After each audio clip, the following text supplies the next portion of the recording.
पिछले भाग में आपने देखा कि मेरा हमसाद मुझे उस वक्त बचाने नहीं आया, क्योंकि मैं उस वक्त नापाक था और इसी वजह से वो कातिल मेरी गर्दन धड़ से अलग कर पाए थे। मैं तड़प रहा था, पर खुदा की रहमत थी, मेरा सर जमीन पर गिरते वक्त पानी मेरे मुंह पर जा गिरा था, जिससे मेरा सिर पाक हो गया और उसी वक्त हमजाद मेरा कटा हुआ सर लेकर वहां से उड़ गया। हमजाद, ये सब कैसे हो गया? हमजाद मेरे किसी सवालात का जवाब नहीं दे रहा था। वो मेरे सर को आसमान में उड़ा रहा था। बाहर घनघोर अंधेरा था। उस अंधेरे में मेरे सिर से गिरती हुई खून की बूंदें तक जमीन पर लुप्त हो रही थीं। हमजाद मेरे सिर को शहर से दूर एक पुराने खंडहर में ले गया। ये सब क्या हो गया हमजाद? मेरा जिस्म कहां गया? मालिक, मैं आपका जिस्म लतीफ हूं, इसलिए मेरा भी जिस्म आपके जिस्म के साथ गायब हो गया। मेरी कुव्वतें भी कम हो गई है। उन लोगों ने आपके जिस्म के टुकड़े टुकड़े कर दिए हैं और अब वो हमारे किसी काम का नहीं। तो क्या अब मैं ऐसे ही सर कटा बनकर रह जाऊंगा? नहीं मालिक, मेरे पास एक तरकीब है। हमजाद ने मुझे वो तरकीब बताई। वो सुनकर मैं हैरान था। आपको अपना जिस्म फिर पाने के लिए रजिया को मनाना पड़ेगा। अब वही है जो आपके और मेरे मुस्तकबिल को संवार सकती है। पर क्या वो मेरा ऐसा सरकटा रूप देखकर मेरी बात मानेगी? आका, आप तो फरेब के मालिक हैं। मुझे यकीन है कि आप कुछ ना कुछ सोच ही लोगे। अभी थोड़ा आराम कर लीजिए। यहां इस खंडर में हमें कोई परेशान नहीं करेगा।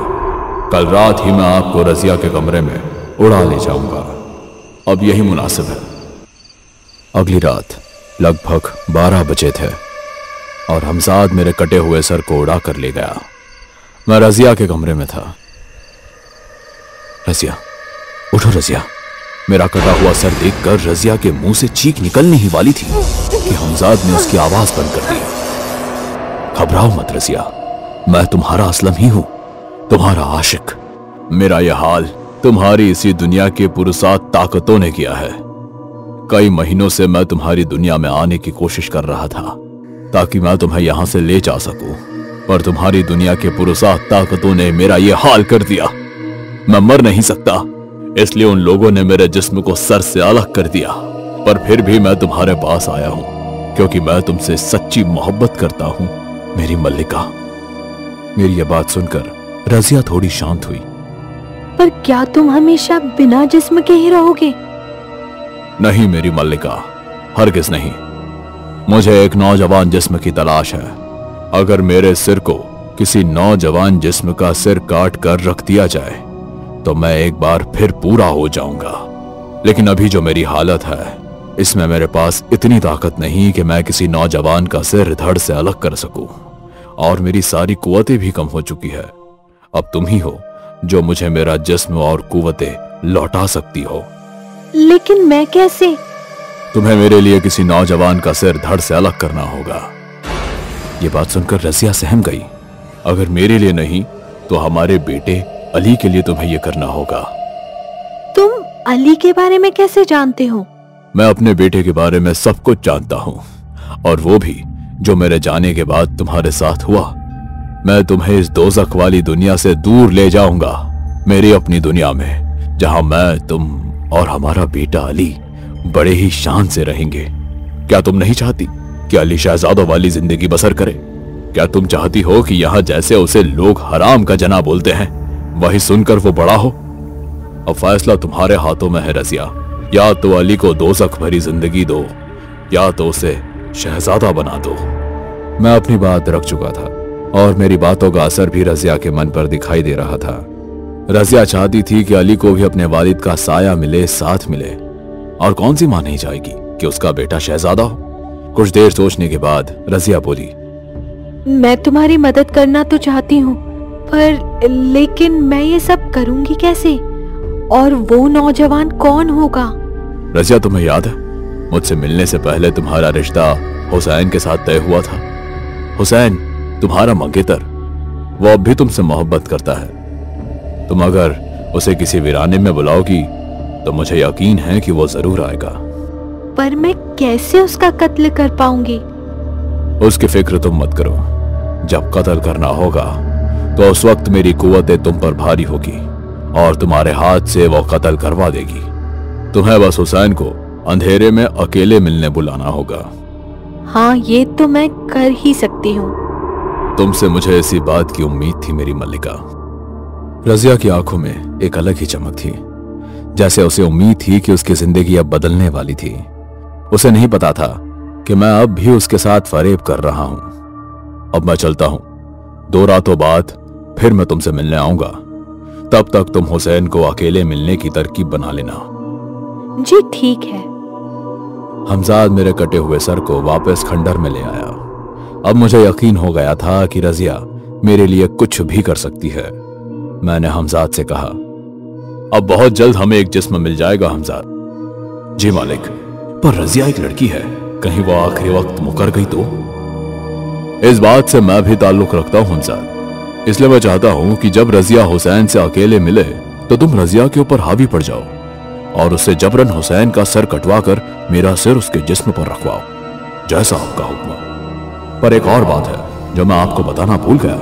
नए जिस्म से सर को जुड़ने में 21 दिन लगेंगे और ये 21 दिन हमें तन्हाई में या इसी खंडर में बिताने होंगे। अरे, और तब तक रजिया का क्या होगा? अगर रजिया ने घर में कुछ नहीं बताया तो वो अपने घर में ही होगी, वरना हवालात में। क्या? ये कैसे हो सकता है? रजिया मेरे बेटे की मां है, वो हवालात में रहे ये मैं हरगिज बर्दाश्त नहीं कर सकता। आका, आप जज्बाती हो रहे हैं। जब आपका सिर नए जिस्म से जुड़ेगा तो आपको बहुत आजाबों से गुजरना होगा और मुझे भी। उस वक्त मैं चाहकर भी रजिया के लिए कुछ नहीं कर सकता हूं। पर आका, मुझे यकीन है कि अगर वो हवालात भी गई तो कम से कम 1 महीने तक केस की सुनवाई होगी और जैसे ही हमारे 21 दिन खत्म होंगे मैं रजिया को हवालात से बरी करवा दूंगा। ठीक है, शायद उसके लिए यही मुनासिब होगा। जी आका। इस बार मुझे हमजाद की बातें सही लग रही थी। 2 रातों बाद मैं रजिया से मिलने उसके कमरे में गया।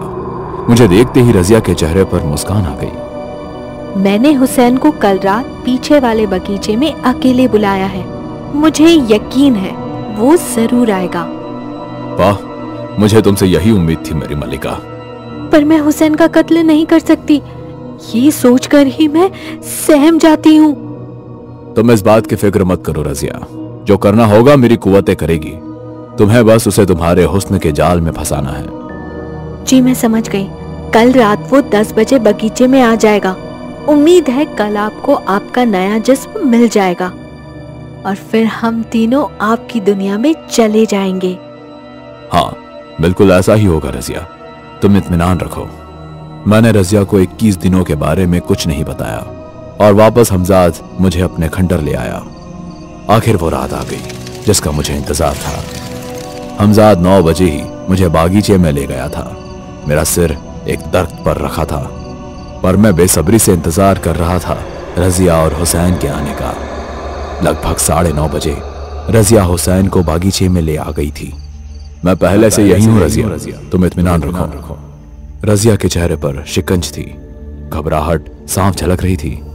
इतना घबराओ मत रजिया, तुम्हें कुछ नहीं करना, बस उसे अपनी बातों में और अदाओं में उलझाए रखना है। रजिया ने अपना सिर हिलाकर हामी भरी। तुम ठीक हो? हाँ मैं ठीक हूँ। मुझे उम्मीद नहीं थी कि तुम कभी मुझे मिलने बुलाओगी। कैसे न बुलाती, बचपन से तुम्हें ही चाहती हूँ।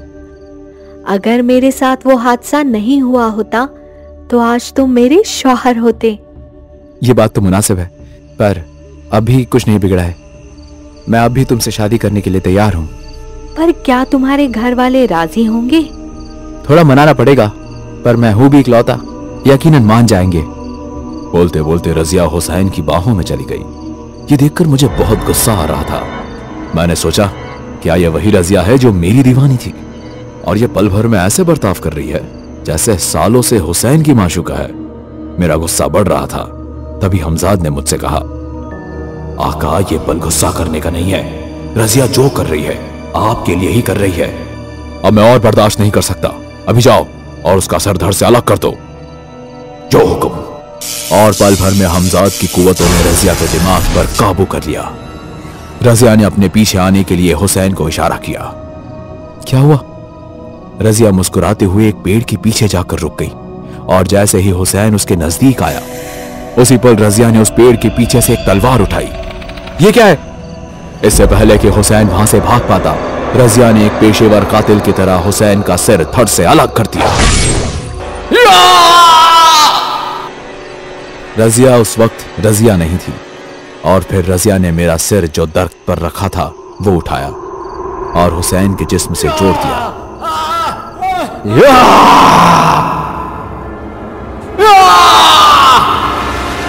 उस वक्त मुझे जो आजाब झेलने पड़े उसको मैं लफ्जों में बयान नहीं कर सकता था और कुछ ही पलों में रजिया को होश आ गया। हुसैन का कटा हुआ सर देखकर रजिया चीख पड़ी। आका, हमें चलना होगा। हमजाद मुझे मेरे नए जिस्म के साथ उड़ा ले गया। असलम, मुझे भी अपने साथ ले चलो।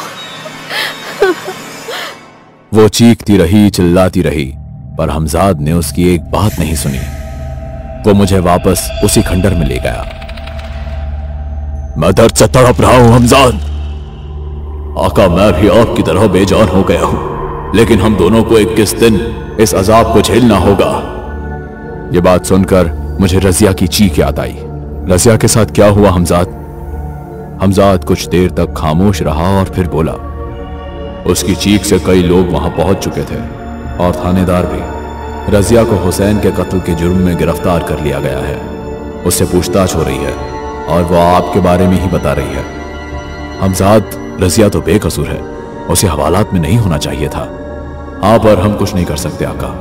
उसे 21 दिन तक वहीं रहना होगा। न जाने क्यों मुझे रजिया के लिए बुरा लग रहा था।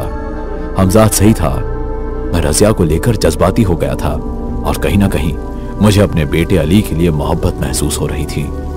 उन 21 दिनों में मैंने कई बार रजिया और अली के बारे में सोचा। मुझे बहुत दर्द और परेशानी हो रही थी, पर यह सब जरूरी था। 21 दिनों बाद मेरे सारे अजाब खत्म हो चुके थे। मैंने पहली बार हुसैन के जिस्म को छुआ। वह नौजवान था। हुसैन का जिस्म बहुत ही बुलंद था, जैसे सालों से वर्जिश करता हो। यह तो बहुत बढ़िया है हमजाद। जी मालिक, नया और नौजवान जिस्म। हेलो दोस्तों, अगर आपको ये वीडियो पसंद आई हो तो इसे लाइक और शेयर करें। ऐसी ही वीडियोस देखने के लिए हमारे इस चैनल को सब्सक्राइब करें। तो मिलते हैं अगली वीडियो में। तब तक के लिए नमस्कार।